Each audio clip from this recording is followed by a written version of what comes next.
Everything's sounding good and the levels and everything. Yep. All right, man. My guy Eddie, how's it going? It's going good, dude. Thanks for having me on. Yeah, it's crazy. We said, we just had a pretty basically a mini podcast just now before we got started. I know. But we'll have to leak some of that to the viewers to get some behind the scenes stuff. Mm-hmm. But let's get right into it off the bat because you're a really interesting guy, man. I look at it as like you're the trainer whisperer. Oh, You know what I mean? That's kind of I'm all right. So right off the bat, let's get into it with that. Then let's kind of give us a brief idea of what you would say, what you do now, and what your kind of title is, and what you would refer to yourself nowadays, just to give the audience an idea. Gotcha. Well, I guess technically, the identity I most identify with right now is probably business coach, and that honestly was one of the hardest things for me to grasp for the longest time, because I never felt I know it all, or I could truly I don't know, give this knowledge out or coach. I never really felt like a business coach for a while, but at the end of the day, I've just come to that. I realized that was just imposter syndrome. I was just afraid to say it out loud or just own up to it. But at the end of the day, I've become much more comfortable with it now. I'm just that's really what I am. I'm a business coach. And I look back at everybody that's that I've gotten I've gotten help from, and the testimonials I've gotten, and it's just giving me more confidence to truly accept that's what I do. Yeah, I mean that's how I came across you is because I have followed a decent amount of people that kind of have came through you. Yeah. So I want to say I came across you first when you were when Omar was training with you, Dr. Gaines. Oh man, that was a while ago. That's almost 2 years ago. Yeah. And I was telling Luis too, it might even been before that. Dang. Because the trainer or the coach that coached him for some of his was a girl that I thought I might have seen training at your place as well. Sarah, you're probably talking about the fitness lioness, Sarah Mans. Oh, no, I definitely seen her too, which maybe that's kind of where things came full circle. But I also seen a girl, and like I said, this could be totally off, but it's, I think her name was Jacked Muscle or something like that on Instagram, and maybe she didn't train there. Maybe the areas just look similar, but I just know that not long after I seen him kind of getting back to Columbus after being in the military and all that, and seen him training here. I seen him training with you, and I was like, oh, okay. Let me see what this spot is, this training ground. Yeah, and that, and I then you saw my come up then, because when Omar was around, we were just a gym, and we didn't we were just a gym. We were just renting space out to people. Then. Yeah, I had not really even figured out what training grounds was, to be honest with you. Back then, man, that was probably Omar. Omar joined our second year of somewhere in our year 2 of our business, and we were still at that point just hovering below break even. We didn't have anything figured out. We were just trying to get more trainers to come in and rent. We weren't helping trainers grow their business because we weren't thinking like that yet. I just wasn't thinking like that. So was your idea off the bat, like you said, was it at first to just be a gym? Is that how it started? Yeah. So long story short, well, maybe I won't keep it too short, but long story maybe short is that so Brandon O'Shoden, Authentic Fitness on Instagram, if anybody follows them, I follow him as well. Yeah, or just Brandon O'Shoden. Mm-hmm. He was my trainer. Man, I was coming off a breakup. I was just this scrawny 125-pound kid, and I was just oh my gosh, I'm gonna I'm gonna go to the gym, I'm gonna get big, I'm gonna impress girls, and that was my plan. I didn't know how to do it. I was hitting the gym. I didn't know that I should be eating more. I didn't know about how much rest I should be taking. And I met Brandon O'Shoden. He was a trainer at LA Fitness on Goodale at the time. And he helped me go from 125 to 165 in a short amount of time. I was beyond thrilled. Brandon and I became tight. We're still good friends to this day. And basically, he eventually outgrew the LA Fitness. He was just look, I've always wanted to do my own business. You can't do it working for a corporate gym. So, am I allowed to say their name, by the way? LA Fitness? I don't think it's a problem, but yeah. All right, cool. Just making sure. But I don't think we're big time enough for all that yet. Okay. All right. But yeah, so he decided to quit. He quit LA Fitness, and he started training clients out of his basement, out of his garage. And I didn't want to start over with anybody else. I had a real tight relationship with Brandon. He didn't even have to ask me. I was just yo, like, let's go. So like, no matter where he was like literally like 30 minutes across town, and I would still drive to like train with him just because like I wanted to. And like his business grew to the point where like he was getting kicked out of like every apartment that he was renting from because like his clients were taking up all the parking, like we were dropping too much weight, we were grunting too loud, whatever it is. And so like he needed like a place to run his business. And I believe like he had found a spot. He was ready to like go all in on like his own location. And what like the biggest thing that held him back was that he didn't want to spend all of his time managing a building. He didn't want to run a gym. He wanted to just focus on training and helping people. And so that was like the biggest thing holding him back. And that's when like in my mind, I was just like, man, well, like why isn't there a gym for trainers? Like you either have to like work for a gym, or you have to save up enough money, and then you have to go like literally invest everything you got into like your own space and stuff. And there's like really no in between. And so for me, like, I guess I had a little seedling of an entrepreneur mind then. I was like, well, like maybe I'll just do it. So that's what like gave me the idea of like a gym for trainers. And so man, it all just kind of started from there. Like I didn't let myself slow down. Like I like made a business plan with my roommate, who's like my best friend from college. We like made a business plan together. We were like, what do we do now? Like, I guess we got to raise money. And then like we went around and we like pitched our idea to a bunch of like we kept family out of it. We pitched our idea to a bunch of friends. We convinced them it was a good idea. So I guess we did okay there. And we raised like, I think we raised $115,000 from, actually, let me take that back. $115,000 from 9 people the first round. Yeah. And like at that point, we're like, shoot, like we got the money, we have the plan. There's like literally no excuses now except to go out and execute. So like we kind of put ourselves in a spot. Like it would have been so easy if people like didn't give us money and we could like walk away from this idea. But the fact that we pursued it hard enough to the point where like we had money sitting in a bank account, like just needed to be deployed somewhere. We're like, oh, there's no turning back now. And like we've eventually came across the location. So our first location we came across was this warehouse. And like I was at the point where I was like, I don't want to like regret like not doing something, let my fears get in the way. So we were pursuing this warehouse pretty hard. And I'm so glad we didn't get this place. Like it would not have ended well. There was no air conditioning. There was no showers. Like we would have to spend a crap ton of money like outfitting it for like plumbing and all that. To build bathrooms and like all that kind of stuff. And like I think the only reason why we didn't get this place was because the landlord at the time was this big corporation. I don't think they thought we were like serious enough about it. So like the terms of their lease was, as my real estate agent put it, like predatory. Like he was like, he only gets paid if we like sign this lease. And he was like, I would advise you not to do this. Like this is, and they're like not budging on any of the terms. They're not negotiating at all. So we walked away from that. And I'm so glad we did, because just like about a year later, took us a year to find the right spot, but we were patient about it. Like we found our spot that we're in now. It used to be a gym before. So there was like a changing room, like bathroom, showers, open concept. Like everything was already laid out to be a gym. We just had to go in and like put our stuff in. So yeah, that's kind of the quick and dirty version of how Gotcha. It makes me think of about 3 different things there. One, off the jump, like where did you get the ideas or even the thought process to like, oh, I got to start a business plan and this and that? Was that coming through school? Was that coming through somebody else you had watched or somebody who had done a business? Where was that coming from? Yeah, most of that was from school. Like I was in, my parents had talked me to go into business school, which I'm glad they did, because I'm glad they did. So through business school, I was taking like only entrepreneur classes, like only like besides my core classes, I was only doing like entrepreneurship electives.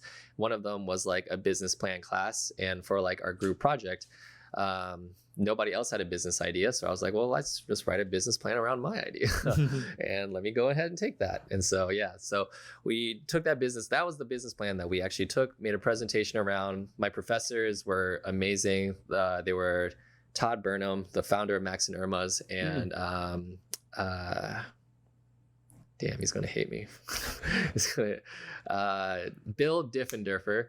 He was the CEO of Skybus. I don't know if you've been in Columbus for a while, but Skybus used to be like that cheap airline around here. I know all about Skybus. The company that I work for moved out of the building that Skybus moved into. Oh, really? Yeah, nice. And then my cousin went to work for them as their lead IT guy. Yeah. No, super interesting. Yeah, like obviously like Skybus isn't around anymore, but he did everything he could to make sure it was profitable. You just couldn't control that like oil went up to like $120 a barrel at the time. So like I think they had like oil was like at $50 a barrel, and they had like priced it so that they could stay in business up to like 85 or something like that, and it went to like 115 or something. So that was just like outside of his control. But yeah, these two ripped my business plan apart. Like I actually like I don't let like now I have a lot thicker skin, but even back then I was just like, give me the criticism, I want to get better. They ripped me a new one so hard that I actually like felt bad. Like I actually felt like I was attacked. But from like them ripping it apart, they also helped me rebuild it. And the second time I did it, they were like, this is head and shoulders better. And there was that presentation that I took to those. I took to 11 people, and 9 of them gave me money. So thank you, Bill. Thank you, Todd. Yeah. Yeah, that's awesome, man. I mean, it shows your salesmanship too. I mean, other than the business information that you had learned and applied already. Yeah. So the second thing is you keep saying we, and you were saying we from the jump. Who do you say do you mean when you say you were starting and we got this money together, we were doing this, we were doing Yeah. So I have one co-founder. I have a lot of partners, silent investors, but one true co-founder. Man, most people don't have a good experience when like freshman year of college, you get paired with like a random roommate. Me and him have been like just best friends ever since. And like, so we were talking about like, he's also like has like that business mindset. He went down the path of optometry, so he's an eye doctor now, but Gotcha. but he's always had like that little entrepreneurial spark. And so like the two of us just kind of like talked about like, man, how can we make a business out of this? How can we like, how can we solve this problem? Yeah. Okay. Yeah, and then I'm trying to think what the last thing was, but it was something. Oh, with the location, that's what it was. So you said then you guys, there was a year in between finding a location that you're very glad you didn't get into, and then the one now. Yeah. How did that settle over with the people that were involved in investing? And we just asked for their patience. Like we showed them that their money was safe. We had like thought about like backup ideas. If we didn't invest the money into this thing, like what else can we like do to show them that we can like do? But it never really came to that. They were just very patient with us, that like we basically sat on their money for basically like pretty much a year. Gotcha. Yeah. I mean, that was my thoughts. Like if people are putting in that kind of money, that maybe they're gonna be like, hey, well, what are you guys doing? What's going on? Like, a couple months go past, a couple months, you know what I mean? Yeah. Checking the dates, but that makes sense. Yeah, there's a lot of trust that they knew that like if we weren't going to force anything. Like I think by showing them that we already walked away from our first location because it didn't work, that like they knew that like if like they just knew our character, that like if nothing happened, we would just give them their money back. So like they didn't lose out on anything. Gotcha, that makes sense. I mean, and that's made them feel safe, I'm sure. Yeah. So also give people a little bit of backstory of your origin, kind of how you grew up and the family you come from, just to set the stage for who everybody's getting to meet today. Gotcha. So my family, we came from, man, I swear this is a true story. So my family, like back in the day, my great grandfather was like the third richest person in all of China. I kid you not. Like he started, like this was back when like it was a super undeveloped country, and he started like a textile manufacturing, some sort of manufacturing business. And so like I think he would like using that, like he like built his business up to like basically like one of like the richest families in China. But then communism came. And so there was just like, yo, you're too rich. We got to take your money, give it out to everybody. And so like my family basically went from like being super rich to just being like being poor, because like there was like this like I guess like what's it called, this bias that like if you were rich, like you were bad. And so like after they took your money, like they just like you were basically poor. You weren't even equal to like everybody else anymore. And so during that whole thing, like so like my family basically had to start over from that point. And so my grandfather like he went to school in the United States, came back and like started working for companies in China. And then my dad, like same thing, like he grew up and he was like super successful in China at the time as well, like before moving here. But I think like they were presented with an opportunity, both my parents and my dad and my mom together. They were married. I was born around when I was 4 years old. There was just like an opportunity to basically kind of like start over in the United States. and they just I'm actually really not sure why they did, but they did. They're like, let's literally pack up everything. Like my dad was pretty successful at the time, and he was like, let's make it. I think they saw that there was I mean, like China is not like a capitalist country, so at some a lot more freedom here, there's a lot more freedom, especially freedom with business. Yeah, especially with that. So like they took the opportunity and like they moved over to the United States. Nobody recognized their Asian degrees, so they had to go to school again, learn another language. Man, my dad, he had to like deliver. He hates chicken wings, by the way. So like he hates chicken wings because he worked like under the table for a Chinese restaurant delivering chicken all the time, and that's all he could, like they fed him basically chicken wings, and so like he just basically lived off chicken wings. He hates them now, and in order to like just kind of make ends meet for us, and then it's like slowly like they went through school. They got degrees, they got a job, and they built a pretty good, like decent middle class life for me and my sister. Yeah.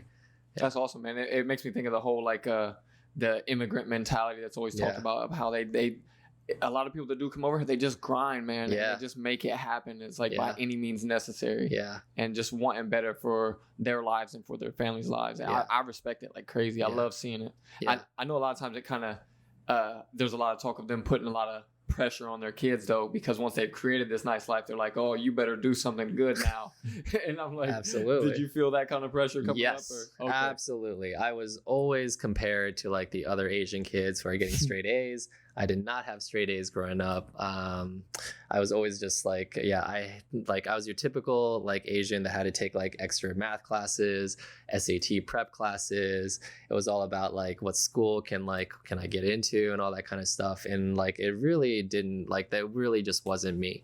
All the other students, like all my other, I didn't even really have that many Asian friends, to be honest with you. That's probably I resented it. But like the Asian friends that I did have, like they were all going to like Ivy League schools, and like I always got like the talk about how like they're going to be like great and stuff like that. And it hurt me because like it hurt me because like I saw that like my parents we live in a society where like they were being judged by like how well I was doing, and like how well I was doing was like my grades and like my school and stuff. I guarantee you I'm probably doing way better than any of those Asians now. Yeah. Yeah, I mean, and honestly, I see like that's a big driving factor in a lot of people that grow up the way you do, with that kind of like pressure on there. And it's weird too that I hear more and more of those stories, especially in entrepreneurship, where it's like, I'm going to do my own thing, but I'm going to show you I can make it this way too as well. You know what I mean? It doesn't have to be your way, but I can definitely make it and make something of myself. And I think it probably makes it even better for you when you get to that point, or you start to feel like you're headed in that direction or whatever, where it's like, oh yeah, now I can really say, check me out. You know what I mean? Like, I feel good. I'm not quite there yet, but now like I just know like I have no doubt, and my parents probably have always been proud of me, but now I have no doubt that they're like super proud. Yeah, I mean they have to be, man. I mean, to see just a little bit that I've seen, you know what I mean, from watching on social media, like I said, for as long as I have now, it's just seeing that growth, seeing the change in you too, where like I think when I first came on, it probably was right around that time, because I saw a decent amount of posts of you working out and starting to pick up some muscle in your back and all this and that, you know what I mean, and really going through that journey. And to see how things evolve to where then I see you, like I see more and more trainers being involved with you, and then I see the thing where you start bringing in coaching and talking to them about numbers and how they can do things better, and then to where we slowly got to now, where it's like now you're putting out that information. Now you're kind of going like the Gary Vee model of like, I'm gonna put it out there. Absolutely. I'm gonna let people hear the stuff that I'm using and that they could use as well too, that works and that can maybe take them to the next level. And just to watch all that, man, it's been really cool from just an outsider. So I'm sure as a parent, they're like, oh yeah, like that. To see it come to fruition and see you actually make something of something that was just a business plan on a paper, you know what I mean? Right. Just an idea to grow to what it has now. You would have to. I'm a father now, so I know like even her being this young, I can imagine like, oh yeah, I'd be sitting back feeling good. But also, some of the stuff you've been posting about recently, I like we just talked about, has been gems, man. To me, I feel like, and this is also why I wanted to bring you on and point more people in your direction on social, is because a lot of the stuff is, like I said, Gary Vee-esque or other entrepreneurs. He's a huge inspiration of mine. Yeah, I mean, and how could he not be? I think for our generation and for a lot of people right now that are either heavy on social media, but especially heavy in the social media era with also some kind of entrepreneur mindset, or even some thoughts of like, man, I don't want to be stuck in this regular grind of working a job and worrying, am I going to be able to retire, and am I going to be able to buy a house, do this, do that, whatever, take care of my kids or set them up and on a good path. It's like so many of the stuff that with him giving so much for free, I think in a lot of ways the people that ignore him or that aren't, you're doing yourself a disservice, you know what I mean? And like you're hurting yourself in a lot of ways. Yeah. I would say that like the biggest thing that I've like come to see that like he definitely gets behind is that like at the end of the day, people like people do business and want to do business with people they like you want to be around people that you like you cannot tell me that somebody like if you had two options, both pretty much the same, if not like one is even a little bit better than the other, like you would always go with the one that you actually trusted and you liked more. Like your brain would rationalize it, be like, yo, I can't trust that person, I don't know what he's saying is right or so. Even if it was cheaper or like financially better, like you're always going to be the one that you feel better about. So like and I just find that people like are just attracted to, like, this is what tells me that human beings are genuinely like pretty good people. Like most people are. You have a couple bad apples, but most people are genuinely good because we reward and we're attracted by acts of kindness. Like that's how you build trust amongst people, opening up, sharing, giving things away, showing that like you actually genuinely care about the other people, like the outcome of the other person versus just like, I'm just trying to make money, you know? Yeah, so that was the big draw to me at first, to him by me, was to see that when I first came across him, he's so rash and it's like he's cussing and it's this and that and it's hardcore. Being himself. Yeah, and it's straight to the point of telling somebody like you need to get your shit together and I don't want to hear those excuses and all that type of thing. But then as you start to listen, you're like, also though, he really cares about people and he really wants to do the right thing and he's preaching like, and he's telling other big, huge Fortune 500 companies and CEOs and stuff too, like you guys need to treat your people well, you need to do these things, you need to be a good person. And I was like, oh, like I don't think I'd ever seen that like together before that.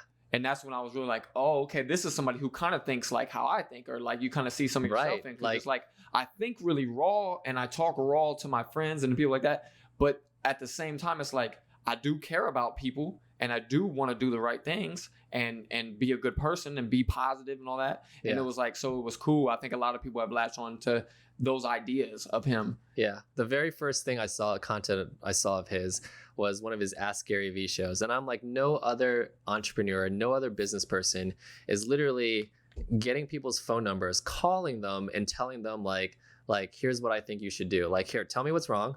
And then like, here, let me tell you what I think you should do. Like, like how to fix your company. Exactly. Nobody else was doing that. Like literally, for free. Like, it wasn't just like generic, like cookie cutter advice or anything like that. It wasn't like motivational stuff. It was like so technical and raw, and that I was just like, holy crap. Like this like, that's what attracted me to him. I was like, he's just like literally giving this stuff out. And no matter how much free stuff he gives out, there's like, he's only bringing it in more. So that's the thing that's been the most surprising to me. So you know how like a lot of the stuff that he pitches to is like stop watching me, like, go do and all that stuff like that. So that was out off the bat too. But then now like I still randomly watch because of course you subscribe and you follow him on social and all that, whatever. And it's like when he gets in his rants or doing just Q&A or whatever, that's like a lot of times when you get the biggest gems or even stuff like just on your life and the personal level where it's like, oh man, like that was so key, that was so clutch. And that's why I love about him is like to see the intelligence that he has full circle, not just business, but in the personal life and handling people and dealing with his kids and everything. Like everything is so in depth and he thinks it through so hard that when the stuff that he comes out and he lets out, just in talking to someone and trying to help one person, it's like, oh yeah, that's going to help millions of people, especially now with his following. I'm always like, as much as his following can go up and the more people can get his attention, I think the better it is for the world, man. Yeah, completely agree. Yeah, and so he was also a big inspiration for like me starting this, and I think my producer as well has been somebody that always followed along him, and that was kind of like our idea. Like we also, one of the things that I brought up on here that he said was like, if you are someone who thinks positive, talks positive, like you're almost obligated to put that out, especially nowadays on social and stuff, where a lot of what's seen and the way the algorithms play and all that is to get people fired up and get attention to drama and things like that. So it made me think like, man, yeah, like I feel really good about life in general and people in general, kind of like how you said. And then seeing somebody like him and seeing the people that he's brought on and interacted with kind of just added to that. So getting it started, I was like, let me bring on other people and get more attention to even the smaller guys that aren't going to be, and girls that aren't going to be on like a Gary Vee show or this and that, maybe just not yet, right? But are really doing things here. And you were someone, of course, that came to mind almost like right off the bat and have been on the list, man. So, thanks. I appreciate that. Honestly, man, it's been really cool.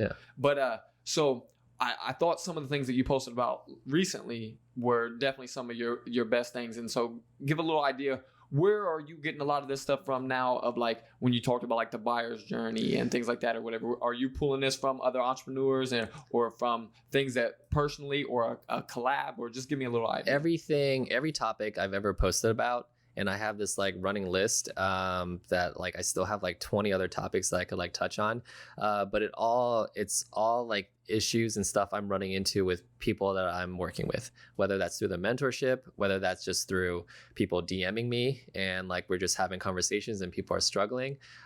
Literally, I'm curating all this content from like just real real interactions with people, and that's how I know that it's actually like super valuable, is because like I'm not just putting out what I think is valuable. Like literally, one person was like, "I'm struggling with sales. Like this is what I'm doing," and then I'm like, "Oh, like have you ever heard of something called the buyer's journey?" And like we like went into it and stuff like that. And so I'm just like, whoa, if it helped this one person, this one trainer, then like definitely other people need to hear it. Like definitely there's somebody else who doesn't quite understand like how, like, you know, they didn't go to business school, or they just didn't watch enough podcasts or listen to enough podcasts or anything like that.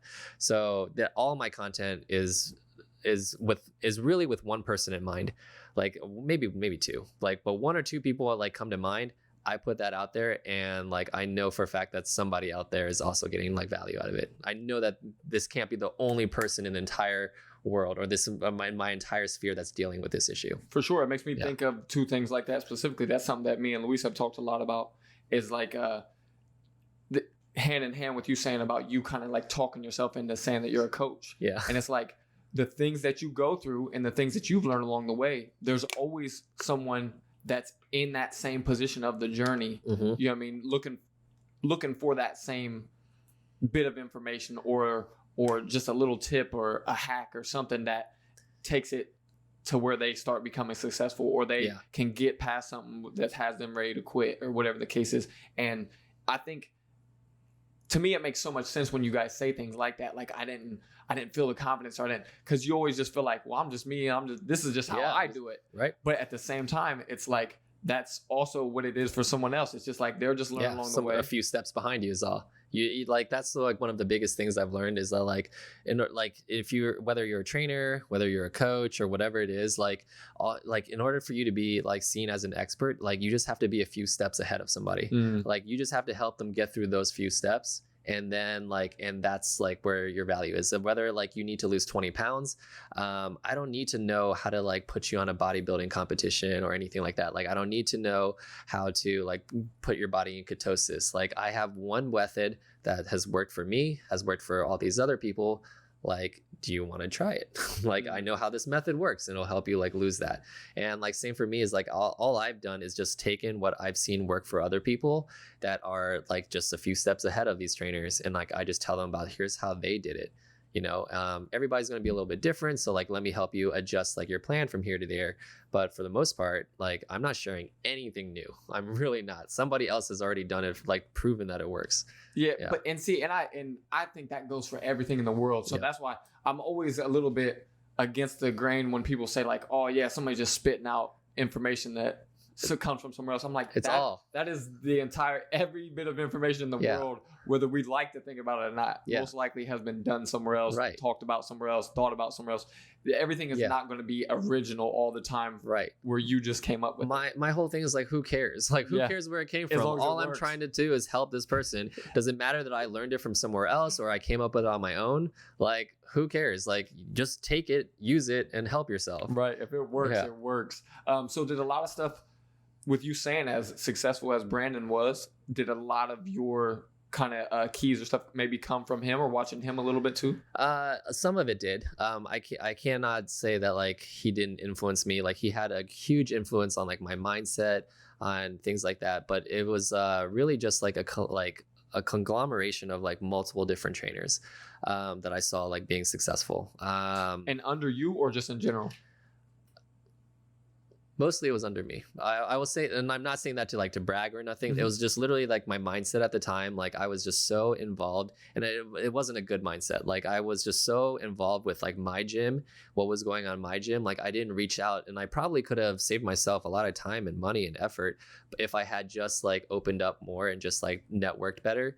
But but it was really like I was taking like cues from like the trainers who were successful in my gym, and like applying it to other trainers in my gym. And like so mostly it came from the people within. Gotcha. What do you think it is that's in us, man, that makes us a lot of times like not want to reach out or connect with somebody else that's kind of doing the same thing we're doing, or I think collab? I think it's fear. It's fear of rejection. I know that was what it was for me, was that like, one, I didn't want to be seen as reaching out to help to strangers.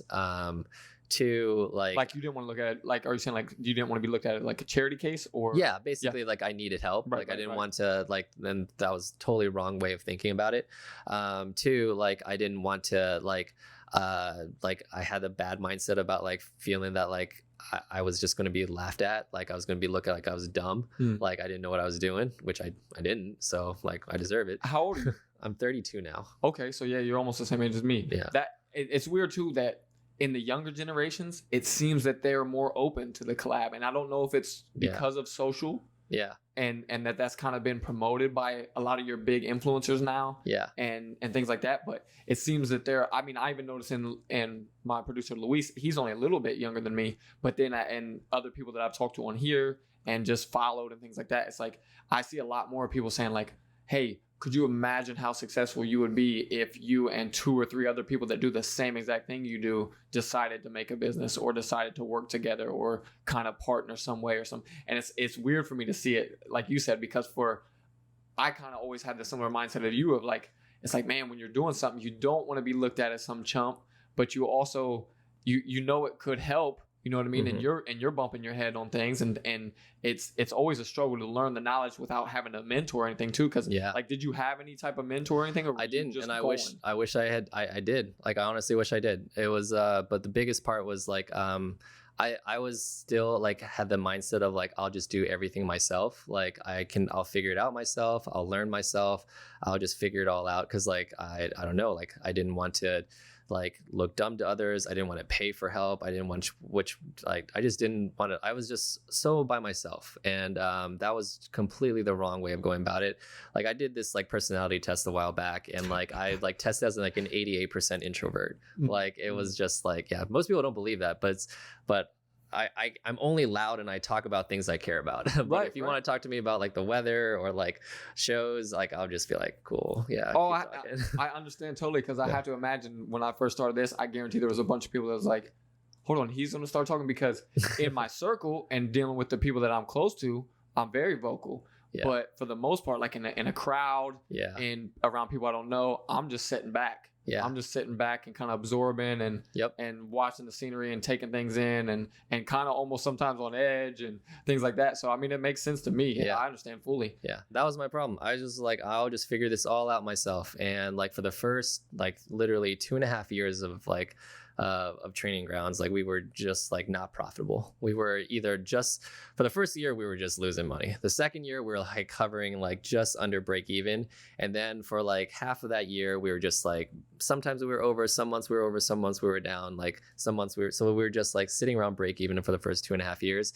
And it was all because like I was trying to figure it out myself. If I had just like talked with other people more successful than I was, if I had just like been more open about it, like I think like we would have turned it around like way sooner. It makes sense, because like you said, especially maybe somebody farther along the journey, you know what I mean, where they could at least tell you where you're at and this is what you got to do to get to where I'm at, or to closer or whatever. But so also talk to me a little bit about the whole process. So when you're saying that about like the first year and when you were losing money, and then also when you were kind of just breaking even. This is at the time period that you said when you were just a gym, or we were. So was that at that time? Not to interrupt you, but at that time, were you just taking in basically money from memberships for the most part, or how were you? We were a little bit of that. Yeah. So for those of you that may not know, like, so my gym is run basically it's almost like a salon, but for trainers. So like I have like basically divided up my gym into like garage size miniature gyms that are fully equipped. Everybody's got their like basically their dreamed garage gym like within mine, and I rent them out to trainers. I basically play landlord. And so like all I was looking for was just like trying to get more trainers. And I thought the appeal of my gym at the time was that like you got your own equipment, you got your own space. Like this little garage size gym is all yours. You don't have to wait and fight over equipment at other places. I also thought that like most gyms will charge you like monthly rent. And if you're a new trainer trying to make it, like, you know, it may be hard to build up to the point where like you can make enough money to hit rent. And then like, even if you hit rent, then like you get to keep maybe a few bucks over until like you get to the point where you're really rolling.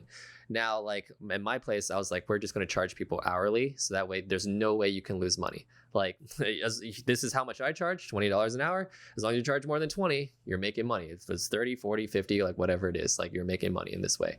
So like I wanted to take like most of the risk out of like being of a trainer.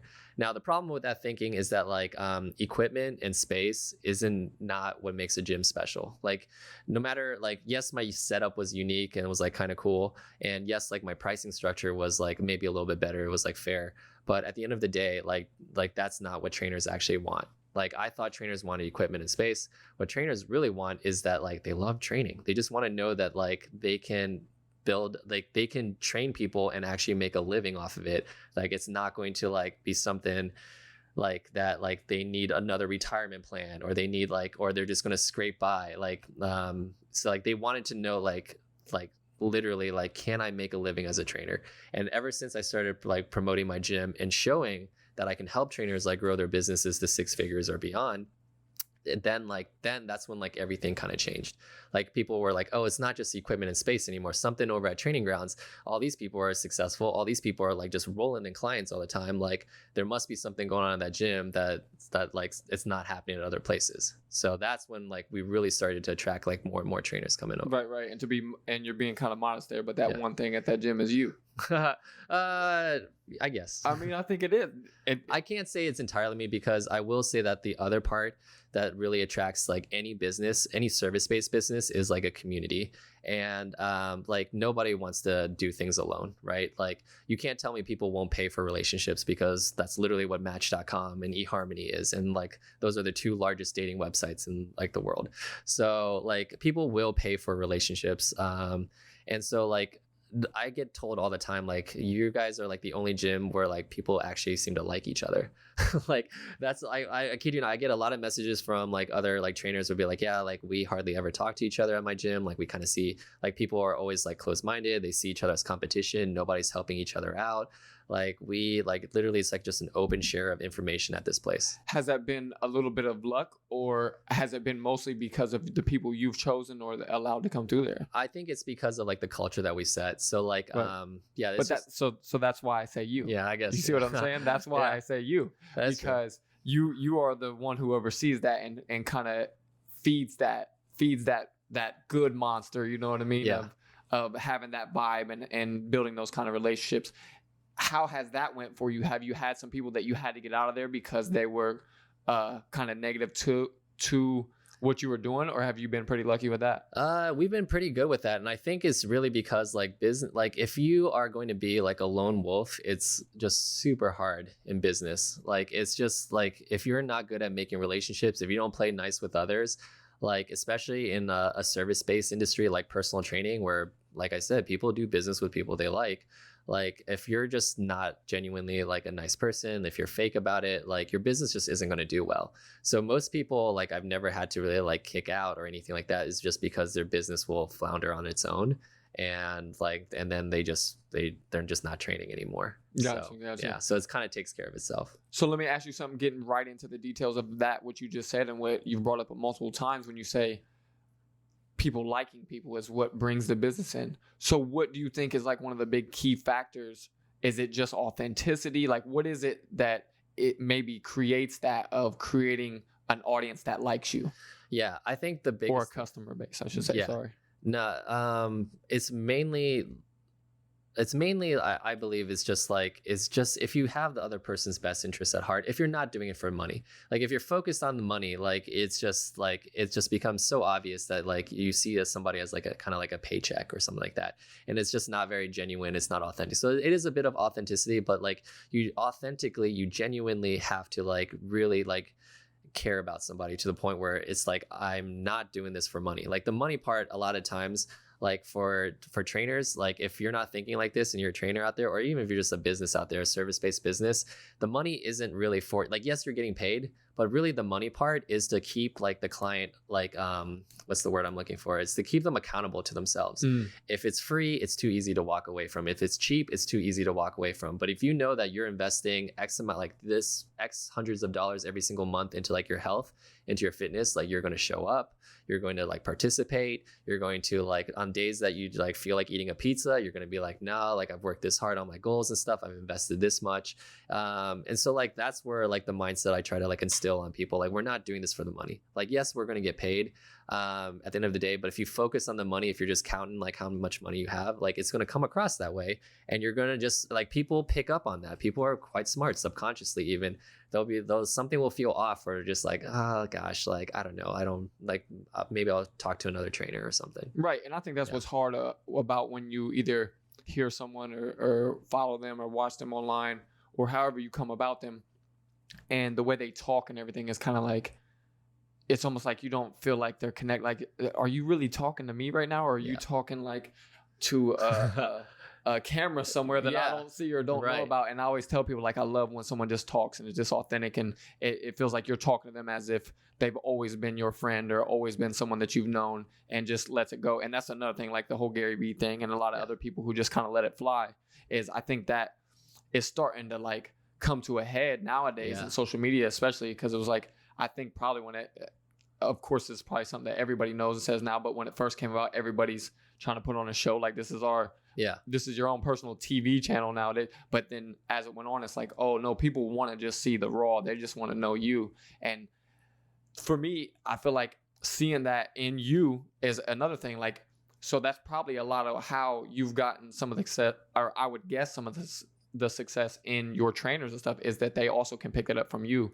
And even to know that you're not necessarily this outgoing person that says you're more toward the introvert side, but you talk about things you care about, and you care about people, you care about what's right, you care about business. So those things come out to them in a raw form, which then they can kind of put it out in a raw form. Absolutely. Yeah, the biggest thing I would just tell people, if you're starting off as like a new trainer or such, or you're hurting for clients, is that like a lot of trainers will like protect like information, and information is worthless. Like honestly, information is just like you can give away, and that's why Gary Vee keeps saying, like, and I completely believe this, like, give away your best stuff for free, because like information isn't what's valuable, it's implementation. It's like I can like, and I've done this before where I've given people free information, told them what to do and all that, but when they actually go to execute it, they struggle, because they're like, like it's happening. Like, I'm just unsure. Like, am I supposed to do it this way? Like, somebody said something that was a little bit off. Like, what kind of, like, my situation is a little bit different or whatever like that. Like, people just struggle with like the actual execution part. So like, it's like when it comes to like health and fitness, like it's not rocket science. Literally, like if you exercise and you eat well, like you're going to see results. Like that's really it. Like it's not rocket science. You can find workouts online. There's macro calculators. There's like, different diets that you can try and stuff like that. Just by doing something, even if it may not be 100% efficient, you're going to see results and you're going to get good. But half of America is obese because they have trouble actually like implementing it, keeping themselves accountable to it. So information is worthless. And like, that is the same thing. Like I give out some pretty good like stuff. Like I try to get tactical, like with like my content. I'm just like giving out like things that people should be doing as much as I can within the character limits of Instagram. Because like, I've just found that like, even when I like one-on-one coach somebody on what to do, like a 1 hour session isn't enough. Like they will come back the next week and the week after with like questions and like, how do I handle this? How do I handle that? So like, yeah, that's why I'm like, I literally will just give away as much free information as I can, because you're not one Instagram caption away from saving your business. Right. Yeah. That makes me think of one thing, man. When is your podcast coming? I don't want to do a podcast. Really? I really don't want to do a podcast. I would love to be on more podcasts, but I don't know. That's just not my passion, you know? It makes perfect sense. But it just, when you say something like an hour isn't enough time or something, that's when it really makes me think. And the people to keep coming back to the questions is like something that people could go to and keep going back to bits of information that you've let out without having to come back to you directly. You know what I mean? Yeah. Something, and maybe that's what maybe it's just your social that you're doing, you know what I mean, of your videos and putting them on Facebook, Instagram, things like that. So where they can just kind of go through your feed and find them, right? And you can reference them when you go forward in newer videos and say, hey, check out what I said. I'll say that like I'm not afraid to like repurpose my content. Like I have talked about the same things in different ways over and over again, and that's totally okay. Like nobody's gonna like, especially on social media, like you have to say things more than once to people. That's just life in general, actually. Like sometimes you got to tell somebody the same thing over and over again before they get it. Sometimes they didn't get it the first time and you have to say it in a different way for them to get it. So like I'm always about like I see like my social media content being as an evergreen kind of like library that I'm always constantly refreshing. So you never really have to go back too far. Like don't go back 2 years or something like that. Plus my content from 2 years ago is not that great. Yeah, you will like, if you want to go back to like when we first started, you will see the evolution of like the kind of content that I put out, from like trying to be like just copying like what I see other people doing, the kind of like I was putting out fitness tips. I was trying to be the gym that like you would go to find a trainer. And then now like these days, like my content is finally like dialed into like, okay, I'm focusing on just helping coaches and trainers. That's all I'm trying to help. So all I'm ever going to do is put out content that helps coaches and trainers. Yeah. Gotcha. So let's get into some of the nitty gritty details.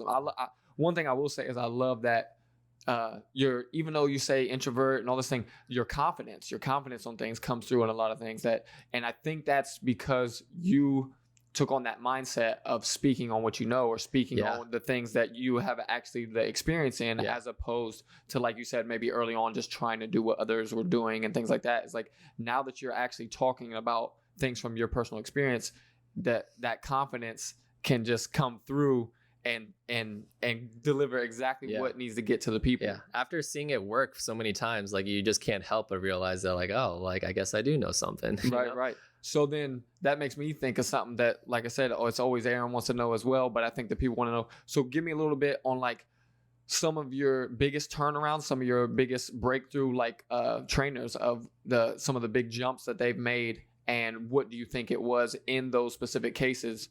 So tell me, give me kind of an idea of who they were and how they blew up from something small to doing really well. And then also, what do you think it was for each one of those, of maybe like 2 or 3 of your most successful? Gotcha. Yeah, no problem. Give me 1 second, because I'm thinking if I should financially out them. Yeah. Like I said, you don't have to say their name, but I'm saying even if it's just like, oh, there was this girl that was this, there was this guy that was this, and then just kind of what the pieces to the puzzle that basically gave them that fire. No, I'm gonna financially out them because I know they're cool with it. Plus because like their clients aren't gonna listen to this podcast, so I'm pretty confident about this. Maybe I'll just use first names. I don't know. Okay, so there was this. So my very first project that I worked on. Her name is Kaylin, and she. I'm just gonna financially out her. Kaylin Piles. Like she was a trainer at my gym for a while, and we hadn't really connected all that well. We connected well, but we weren't really that close. She was just at the time a trainer at my gym. But like I decided that so I had just lost like 2 of my biggest trainers that were providing like basically between the 2 of them, like somewhere around like 35% of my revenue, all within the course of like a year. So like first I lost one of them because they got too successful. They went off and did their own gym. They outgrew training grounds, both of them. And then when the next person happened, I was just like, I was just like, shit. Can I swear? You can say whatever you All right, I want, was like, man. fuck. So like, Yeah. I mean, that's 35. Like we were just at sitting break even, and then to lose 35% of your revenue, you're just like, oh my god, like I'm so fucked. And like, and so like, but like I knew that like it was just wasn't going to happen. Like I wasn't going to be able to go out and find another big name trainer that was just going to one person make up their income. So I started thinking like, well, what if like obviously these people are successful. I know other successful trainers. Like what if I could actually help somebody grow to be like one of these two people to make up their income? So instead of going out and finding somebody new, like just growing like people like within like the gym to it. So like I reached out to a handful of trainers at the time, and I was just like, hey, I got a couple ideas. If you want to go, like try them out, like I'll help you with them. I'm not going to charge for it, like because I'm just one of the people that like I just don't charge for things that like unless I'm confident in them. So like Kaylin was one of the girls that like I had reached out to, and I'll say that she had the best mindset, the best mentality about it. Anything like we like discussed and like experimented on, she went full force into it.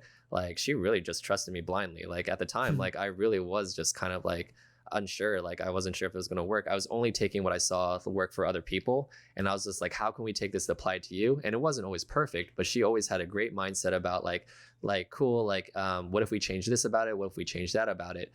I kid you not, like for the first 6 months while she was at training grounds, she like was waitressing. She was serving at Roosters. She was serving at Roosters, and she was making, we added up her numbers, she was making just under 50,000, like 48,000 a year or something like that in terms of the monthly income, that if she didn't lose any clients, she would end up making like about 48,000 a year in there. And like for the next 3 months, we were just experimenting with different ideas. Like, what if we did this? Like, let's create a new client application. Let's create like this kind of like call to action. Like, what if we like, this is the kind of content that we created and stuff like that. And I did this with everyone, but she was the one that really took it to heart, and she just went full force with it. And I kid you not, from April, May, June, in 3 months, she went from that 50,000 point to like breaking 6 figures in just 3 months. She had doubled her income just by like doing some of this stuff. And I was like, holy crap, this is amazing. Like, she's so happy. Like, this is great. I'm so happy for her. Everything has just been going great. And I was just like, man, okay. So now that I've done it with her, now it's like, can I do it again? Like, is she a special case? Like, is she really just a special case?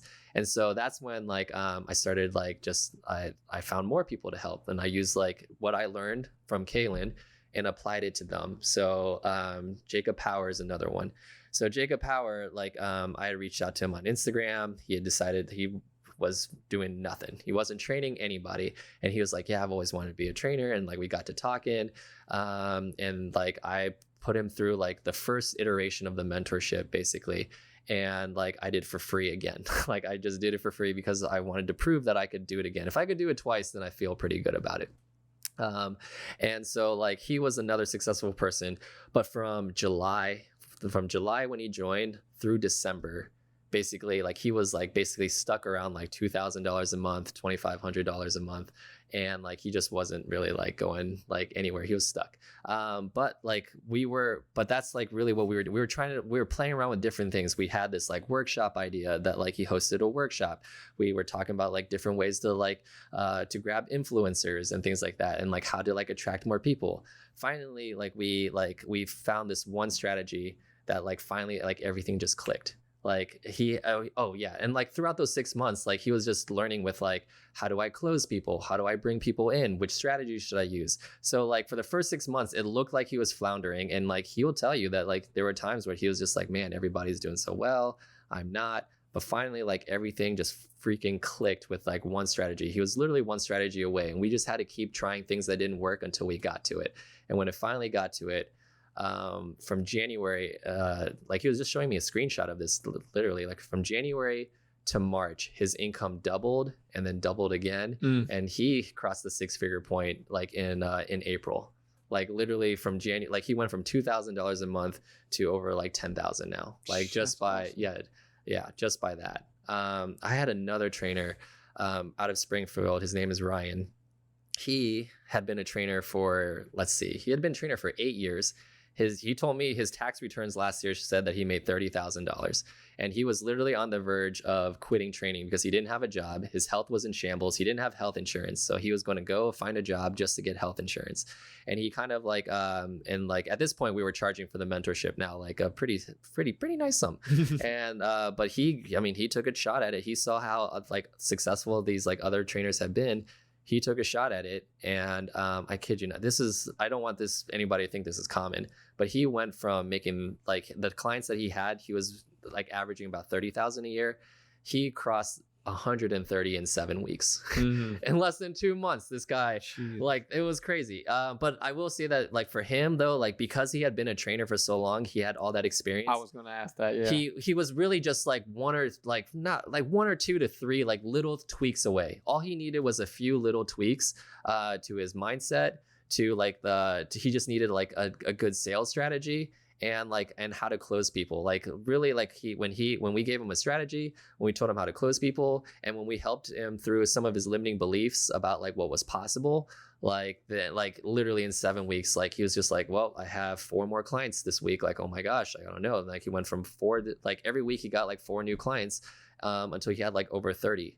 And like, yeah, so that's why I think something like this is so awesome, man, where somebody coming to you and then even hearing you on here and hearing bits of information that we try to get people to leak out on here, it's like it could be something they pick up from us having this conversation that takes them to the next level, you know what I mean? Or it's like you said, small tweaks that they can make. So because I guess I picked up along you saying that as well too. So you're saying about like strategies and this and that and playing with these ideas, and closing is what something you keep bringing up. So basically a lot of sales based strategies and information, right? Yeah. Like a lot of things kind of around sales and really learning that side of things. Yeah, there's really like 3 little areas that we focus on in our mentorship. Number 1 is like your business system. How do you set up your business model? Because a lot of trainers, I'll tell you, if you're training people like one-on-one only, like you're capping yourself And leaving a lot of money on the table. Yeah, right? leaving a lot of money on the table. Because if you think about it, like you don't need that many. Oh man, like I could do the math on you, so trust me on this one. So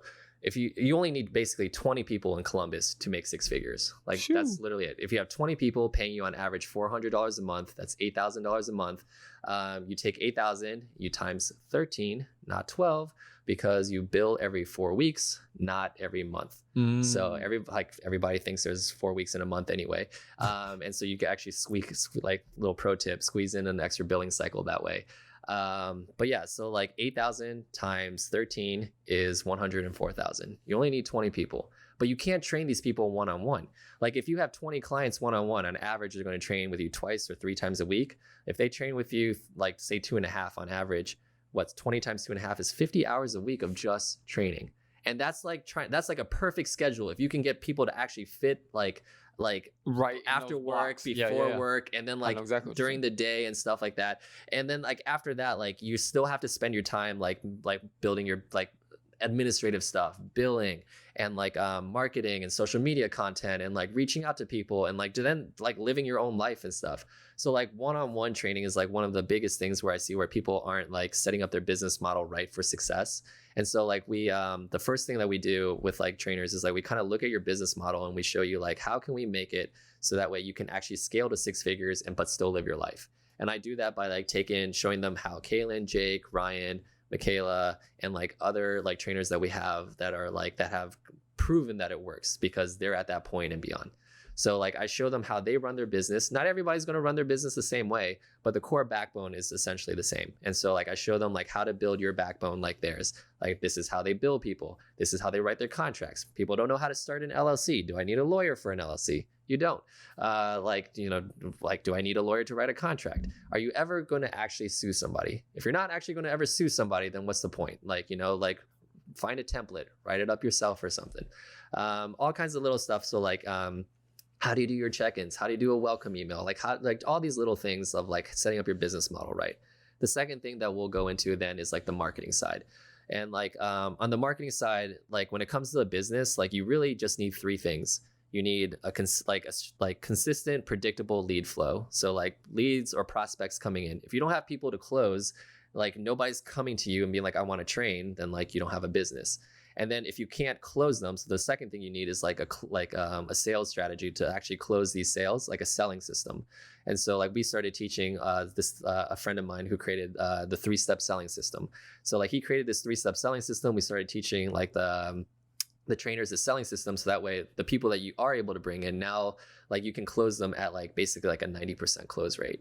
Yeah. And then the last thing you need is retention. Like if you can't keep these people, if they're signing up and then quitting right away, then like you don't have a business either. So like we show you like how to do those 3 things. How do you handle something like that with so as far as like, do you try to get people to sign long term as often as you can, or how would somebody deal about going in that route? At the end of the day, nobody can reach their goals in 1 month. So like as long as you position it, it's all about like how you position it, how you say something to somebody.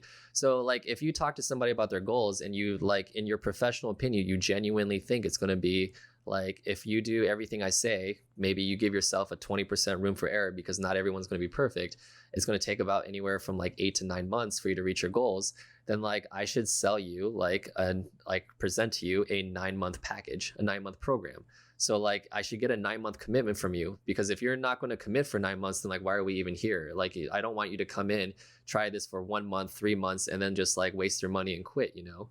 So like you present to them like, here, like I would recommend my 9-month package, and just go from there. So for all trainers, I recommend some kind of like commitment.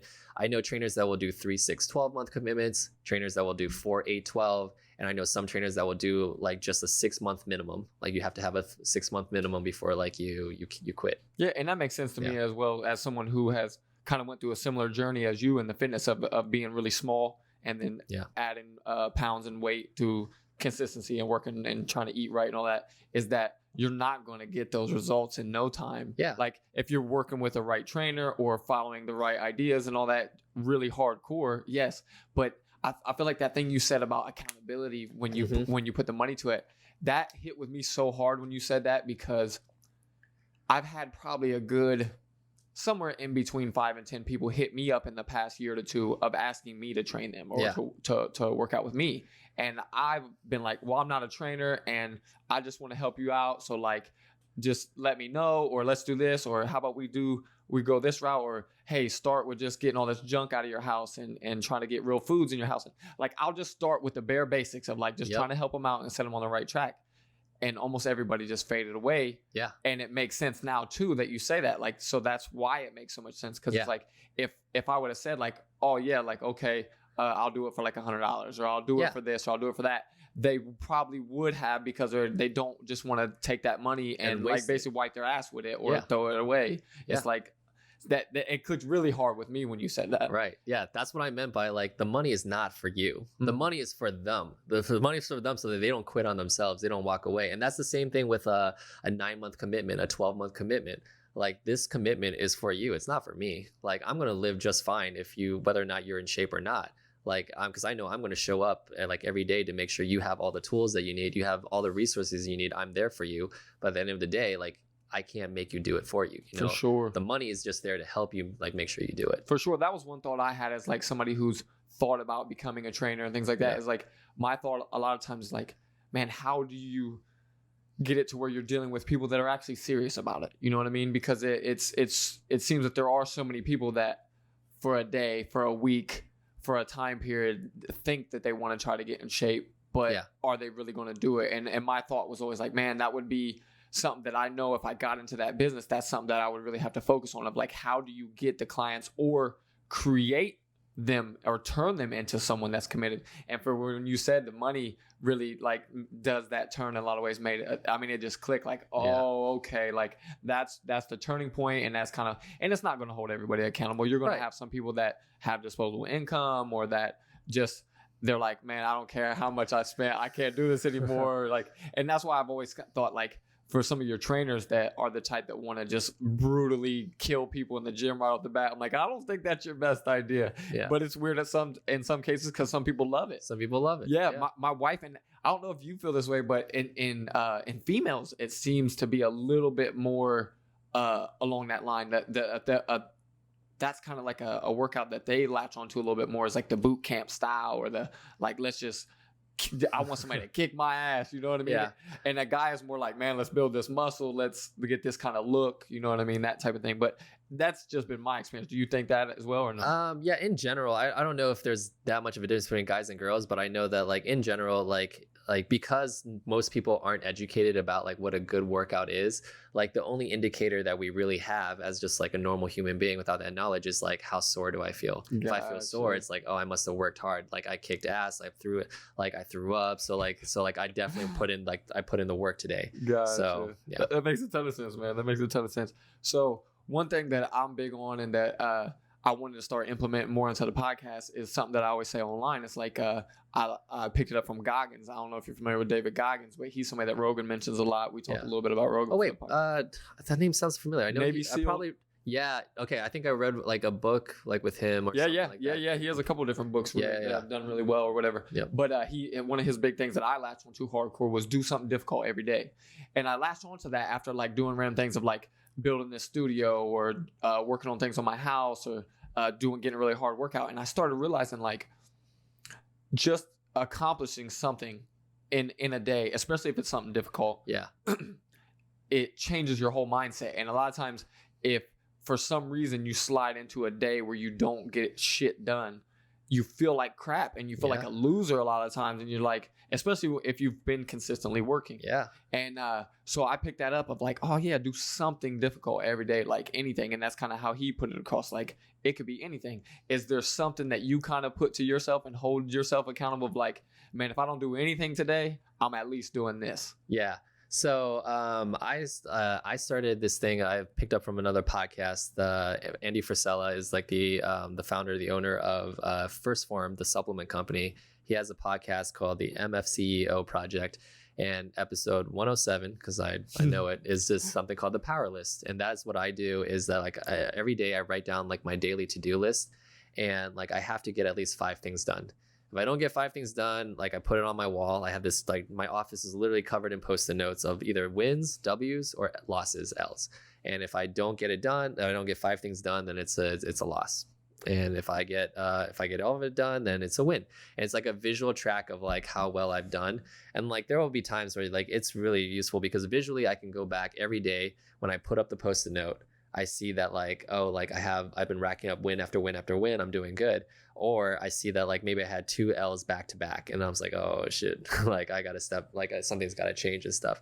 And like I definitely agree with like do something every day, because like success is made up of a bunch of smaller successes. Like there's no such thing as like just one big giant success that just falls into your lap. Like you build up to that success by doing little things and winning every day, like a little bit at a time. And so like the crazy thing about the Power List is like it really forced me to stay productive, and like and it helped like keep me accountable, obviously, but like it really showed me like the power of doing little things, like just getting something done every day. So like when I lost like the second person and 20% of my income was just like gone, like I actually never felt the financial blow of it, because every day on my list was some kind of like content or marketing or reaching out to people, networking with people. And like I just kept bringing in more trainers at the time, to the point where like I actually never felt that financial hit. And I remember like looking back on day 60 and I was like, holy crap, like it's working. Like it's working. This is amazing. Right. And when it makes a lot of sense, the thing that it makes me think of, it's like, for me to say, oh yeah, I try to do one thing, and you're like, I do 5. Well, that's why you're so much more successful than me. It's like, no, but like my 5 things aren't even my 5 things like are, I mean, if you see my list, like it's my 5 things aren't. I've seen some of them post. I have. I mean, because early on, I think when you started, when I started seeing you post more of things that you go through and the way you handle things with the business, I started seeing some of those posts like right away. Yeah, and I love those ones too, because they were. It's always good to see that someone is holding themselves accountable in that way, and that kind of basically exactly like what I was just saying now, of me just trying to do 1 and you doing 5. I was like, I'm watching you do these lists and I'm like, oh man, it like sometimes there's like 10, 12, what? Like his list, he's got a lot of things on this list. Yeah, I write down a lot just because if I don't, I'll forget. But as long as I do 5 of those things, and like I'm pretty honest with myself, some of these things are very little, but I need to do them or else I forget. But I'm very honest with like the 5 that I, not even all 5, but at least 3 of the 5 that I do are things that like that actually will like move the needle of my business ever so slightly forward. like just a little bit. That's all I'm trying to do. Yeah. Gotcha. I mean, I like that a lot because I feel like there can only be upside to something like that, man. It's like so many people say just put in the work. You know what I mean? Just put in the work. And you hear a lot of that being a common theme. And if you're doing something like that, multiple things, why not? The next thing I wanted to ask is, so this is also something new that I kind of want to bring to it to get right down to details. So give me 3 things, these separate things. One that is something in business that you kind of like bumped your head on, or even if it's like you said, whether it be mindset or just not thinking about this aspect of the business or something like that, but something like a hack or a tip in business that somebody starting out or trying to grow their business is going to bump their head on that you think might give them a little piece. Then also that same type of thought on like something that might help them spend less or save a little bit more money, make a little bit more money, something that like specifically on the money side. And then the last thing, one, as far as in your life to make you happier or to still be happy with grinding at that business. So did you get, I don't want to kind of repeat the second one for me. Second and third one. The second one? Yeah. Repeat the second and third. Oh, yeah. Okay, gotcha. The second one is like a money hack or tip as far as like money in your business or money. It can even be money in your life. Yeah, I got you. But something along those lines. And then the last one is something that has created more happiness for you or made you a happier person, whether it be through the business or just in your personal life. Yeah. Give me 1 second because I actually have something I want to share and I can't remember my last point. So I'm going to actually look it up. Honestly, though, I love something like this, though, because this is something new to the podcast. And then even for you to do that or say like you have something ready makes me excited. No matter what, I wanted to like bring on like at least like something tangible or like some kind of fire people providing value. Yeah. So I thought of like, and actually it really kind of fits those exactly what you said there. I can't multitask. 1 second. Oh, I understand 1,000%, man. Yeah. I'm over here trying to do it the whole time we're talking. Yeah. Dang. I'm going to have to, okay. So, well, I got it. I got 2 of the 3. I'm sure it's gonna come to me. Okay, so 3 things. So first one, just hit me one more time. First one is something that someone would bump their head on or most likely run into early on in a business that you can kind of give them a piece of information to maybe help them either get through that time or avoid that. Yeah. Okay. So my biggest piece of advice for somebody that like without knowing like what it is, like I really can't like speak to it directly, but I will say one of the biggest things that like will help you is to spend more time with like people that like you see that are like better than you. And I know that that's like out there, but I like the real life example of this is for like really from my own life is that like your current circle like can't help you with like the problems that you're having because they're not, unless they're other business people, like they're not entrepreneurs, they're just normal people. So like the friends that you currently have, if they're not people that you see are more successful than you or like where you want to be, they're not going to be able to help you. And like one of the biggest things about that is that like when I was starting off with my business, when I was running into all these little bumps and bruises that you know you're talking about, is that like I didn't know what to do with them because I was just like trying to figure it out myself. And then like I was going to like other people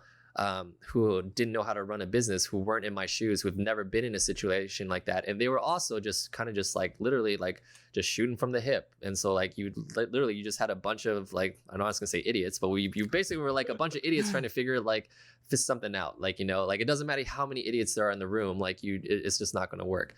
Like the greatest thing, like example, like real life is like my mom, bless her heart, she's a great person, she supports me in all of this, but like she's not a business person. And so when I was struggling with like how do I find more trainers, how do I do this stuff, like, you know, we're losing money every single month, like what do I do?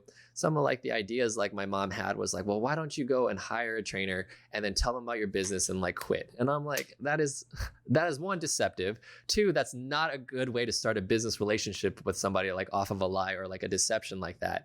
And like so like some of like these ideas that like, you know, that like basically I don't want to say like like just non-entrepreneur people, the ideas that non-entrepreneur people have, like they're not going to be able to help you because they're not in your shoes. So by like my biggest piece of advice is like to go out.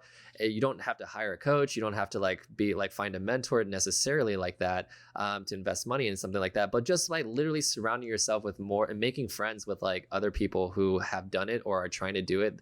At the very least, like even if they're not more, if they're at the same level as you, at least they understand like what the problem that you're having, and they're going to be able to give you better feedback to deal with whatever issue you have than like just your normal friends. Yeah, and they might even post about it on social, and it makes me think something that I pick up from that is just like in some ways that circle could be at the beginning stages of you just following more people that are in the same journey that you're in. You know what I mean? Or slightly more successful, like you said, to where you can actually watch detailed information that's specific to what you're doing. Yeah, absolutely. Gotcha. And then the second one was like how to save somebody some money. Money. Yeah. I'm going to broaden this a little bit, but I'm going to give a specific example of how you can save money. So my thing is like my second piece of advice for people is to basically like, if you want to be a 6-figure business or beyond, like then you need to act like a 6-figure business. And so what I mean by that is that like a lot of like some people think that like, oh, like once I become 6 figures, then I'll like tighten up like my stuff and like make it more professional and all that. And it's like, no, you become a 6-figure business by doing the things a 6-figure business does. When you do the same things the 6-figure business does, like the actions, like your reality will start to reflect your actions. And so like some of the biggest things I can think of is just like tightening up on like how things look, being professional. The biggest one is like people who like try to, and this is how they're going to save money, is like people that try to avoid credit card fees. Like, I'm not going to take credit card. I'm just like, just Venmo me, just PayPal me. What kind of 6-figure business do you know that like you can pay with Venmo or like PayPal? Like, I can't go to McDonald's and Venmo them.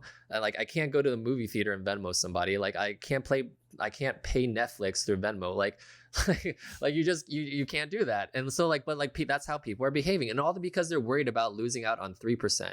And so like the biggest thing I see is that like trainers who with their clients are like, hey, like cool, you're just going to pay me via Venmo every month, and then every month they have to chase down money. They're like, hey, like it's time to pay up. Two, like, you know, like I said, like, you know, people want to do business with like people they like, and like you're like a lot of times as a trainer, like it's 50% coach, 50% friend. And then when you start talking about money, the friend part like really starts to like diminish. So like people like are just like every month that you remind somebody like, oh, this is a business transaction. This is not truly like a friendship, not a relationship, and such. But versus if you have their card on file, or better yet, you have them on an auto bill every single 4 weeks or every 2 weeks or something like that. But if you're auto billing them every single month and it's just hitting their card, you're avoiding that conversation. You know, you're not their mom. You're not there to like make sure that they're being fiscally responsible. That's on them. And like you end up saving a lot more than the 3% costs you, because the moment one client decides to cancel, like 4 months into their 6 months, like their 6-month agreement, 1 month into their 12-month agreement or something like that, you lost way more than 3% just by doing something like that. I have one trainer. Oh my gosh, not a trainer at Training Grounds. One of the trainers at Training Grounds hired another trainer, and he was just like, yeah, just PayPal me every single month.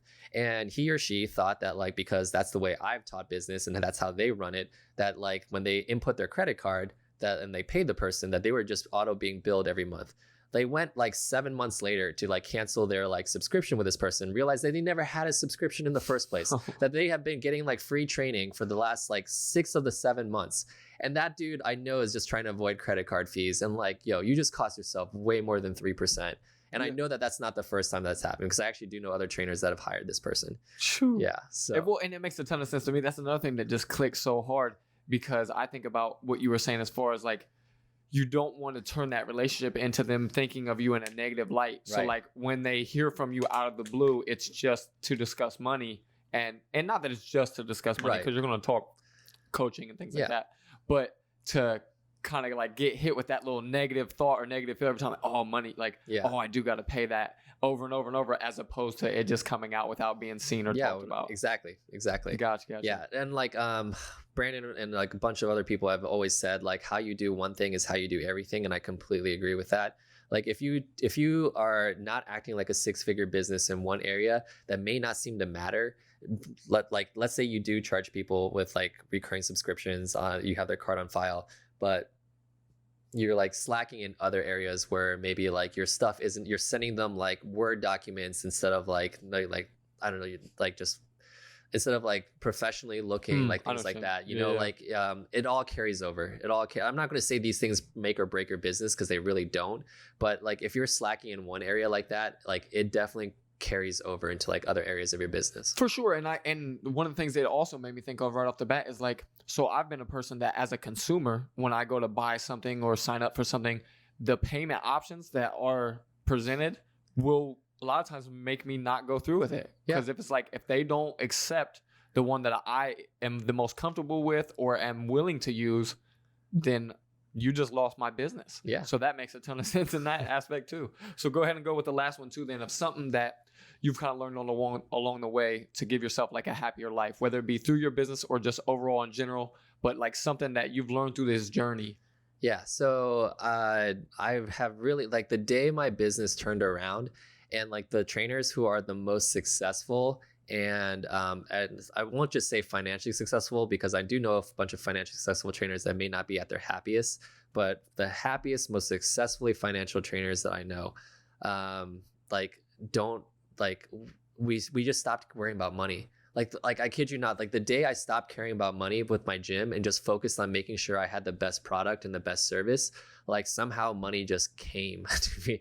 It's just like, oh, like when you have the best service, you have the best product, like you're just naturally going to over time like win out. Like people are going to realize it. Word of mouth spreads and things like that. It may be slow.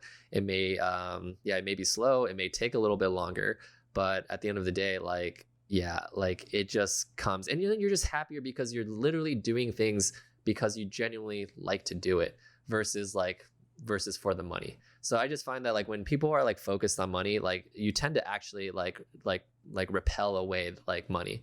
When you're like not giving a crap about it, and you're just like, I'm just going to do something nice and help this person. I'm just going to go out of my way and help this person. Like somehow like it all like pays off at the end of the day.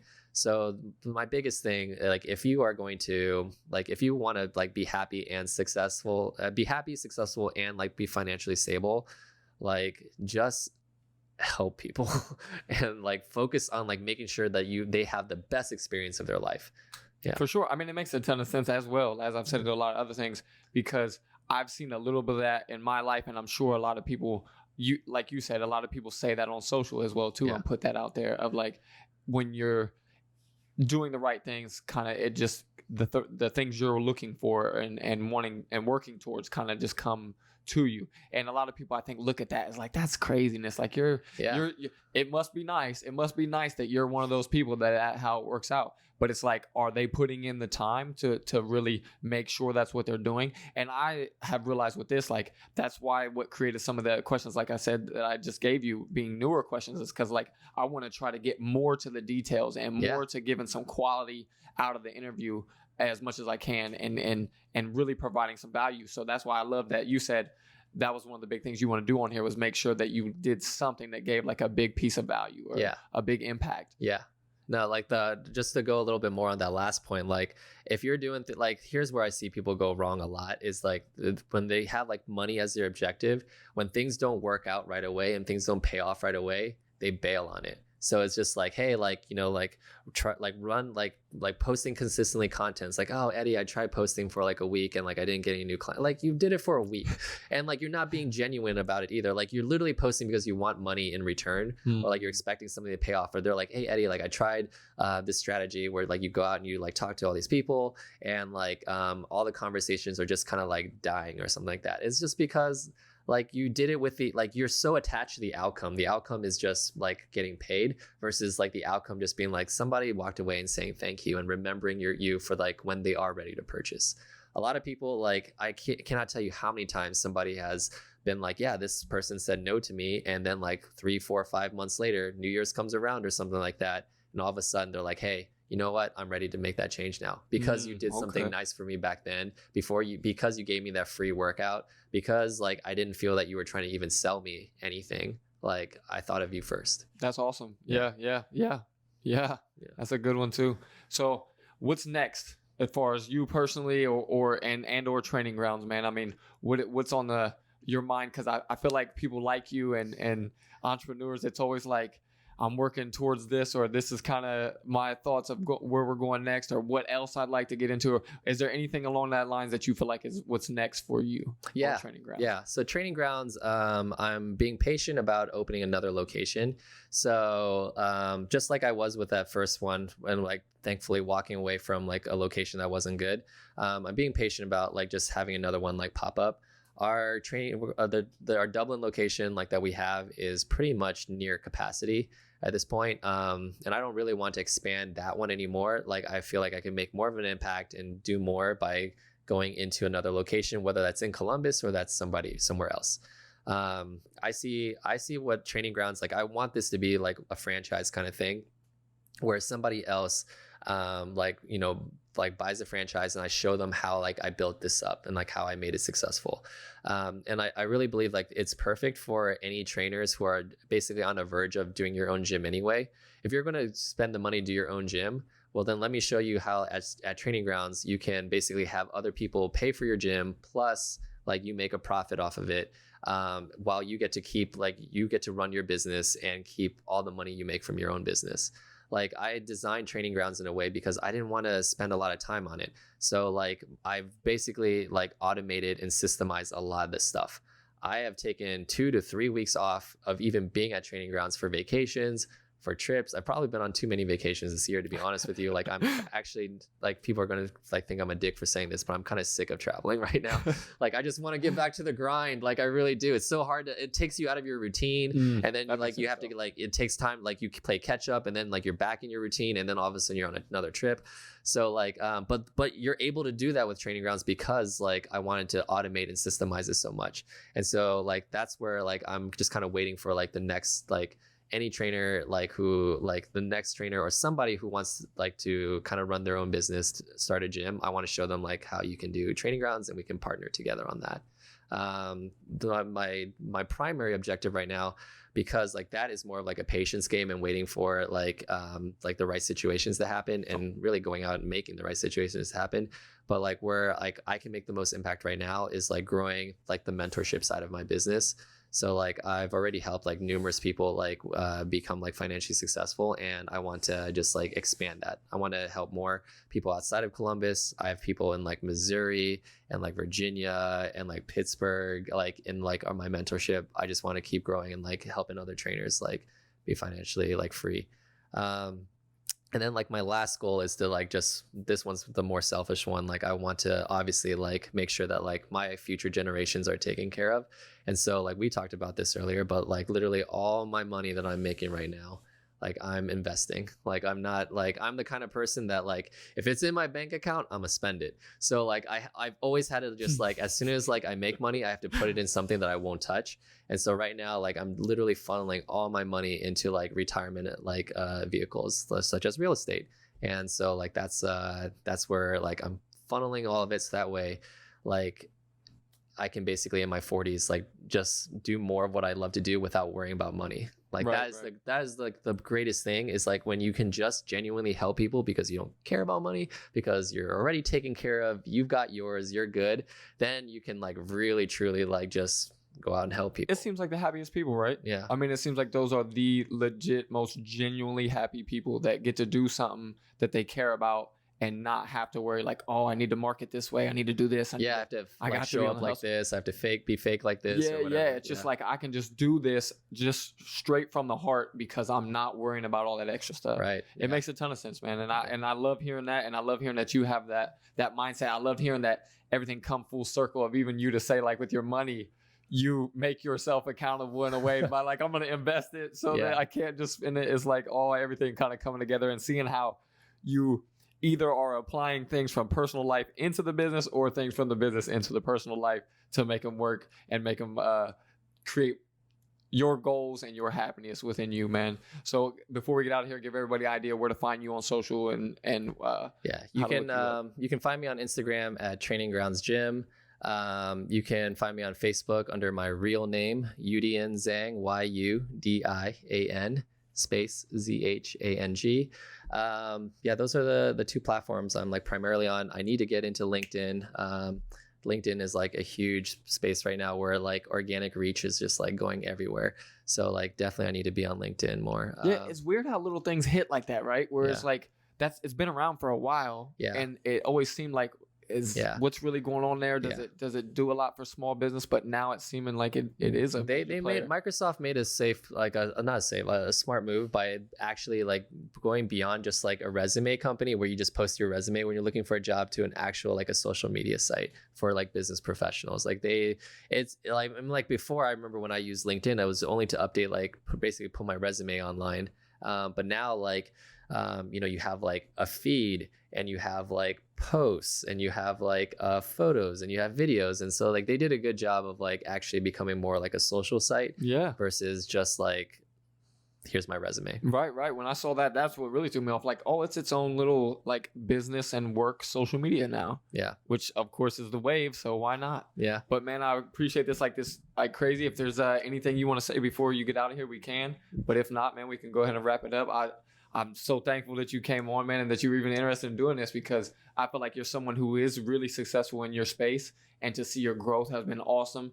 And I'm always like, man, is this something they want to do? Is this something they're interested in? And is it something that is even going to work for your schedule for somebody as busy as you? Because that's something that's been tough with us from the jump, man. No, but I really appreciate always it. And I appreciate you having me on. I always like just like sharing information. The more people I can reach to help in some way, shape, or form, it all comes around and like it pays off, maybe not financially, but like through karma or whichever like that. So with that being said, the last thing I just want to say is that if anybody wants any help with like their personal training or like coaching business, like I said, like I don't do this for the money. Just hit me up, and like I will help you as much as I can for free, honestly. My God, I love everything you said at the end there, man. That's everything that I like hearing, and I think everything that's going to just push you even further to the top, man. Yeah. All right, in that case, let's get out of here, man. Dope. My God. Whew.